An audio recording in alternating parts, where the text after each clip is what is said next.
Now, across the continent, voting in Tennessee has been overshadowed by a deadly series of tornadoes. At least 25 people were killed and hundreds more left homeless.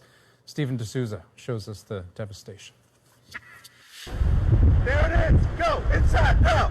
Lightning over Nashville last night illuminated the dark outline of the tornado. Another twister seen here on this doorbell camera. We've been through lots of tornado warnings and never thought that this would happen. It's just shock. In downtown Nashville, one tornado cut a path of destruction 16 kilometers long. Running down the hallway, the ceiling is just caving in, just debris everywhere, and water is just pouring from the ceiling and like waterfalls into the hallways. I mean, when you're inside, it was one thing, but to walk out here now and see everything, it's bad. The storm hit just after midnight, shredding buildings into piles of matchsticks and leaving cars flipped over. In some areas, the storm hit less than 6 minutes after the first warnings went out. It sounded like gunshots going off. We heard the windows blowing in, and then we saw the water leaking through the ceiling, and we just grabbed the baby and tried to pack everything up as fast as we could. This was the aftermath at an airport in Nashville. The storm left tens of thousands without power. This is an absolutely tragic and devastating day for our city and county. As rescue crews worked to search the debris, schools, government buildings, and transit lines were shut down. Tennessee is one of the states voting in Super Tuesday, and with some polling stations damaged, voters were delayed or forced to go to other locations.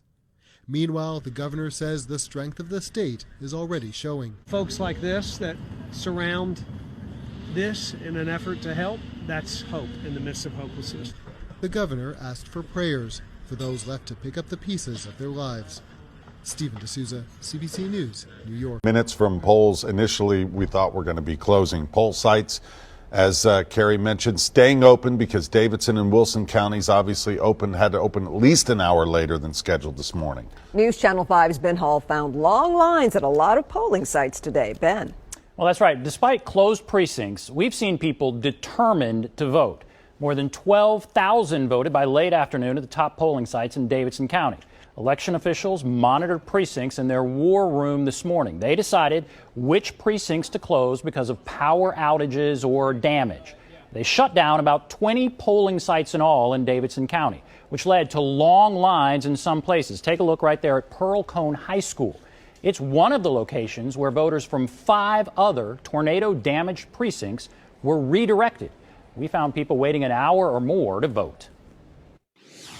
The biggest challenge initially was determining which locations were viable and we can use, and which ones we were just, no power, not accessible, and we had to move at that point in time.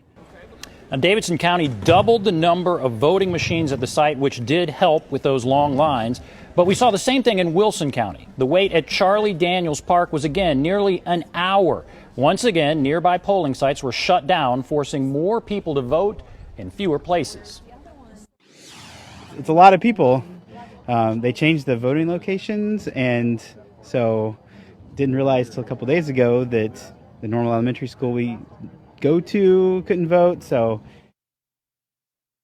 a lot of long lines today. The bottom line is the polls are still open right now. 5 sites in Davidson County will be open until 10 p.m. And for this projection, Joe Biden is your projected victor in the state of Tennessee.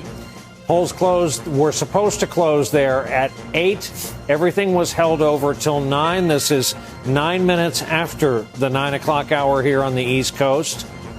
Remember that state, the Nashville metropolitan area, the Germantown neighborhood, reeling from a terrible weather event, a tornado last night.